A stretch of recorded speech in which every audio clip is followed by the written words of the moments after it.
تشم ما بها أجمل منك انتي، لا ضويتي من بعيد إلا انتي لك تربتي وشاعي وجهك وابتسام.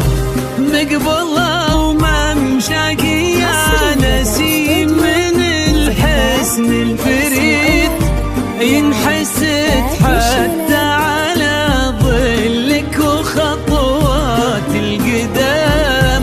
ارحب وعينك خيال ووجهك الحظ السعيد، وضحكتك منها عسانة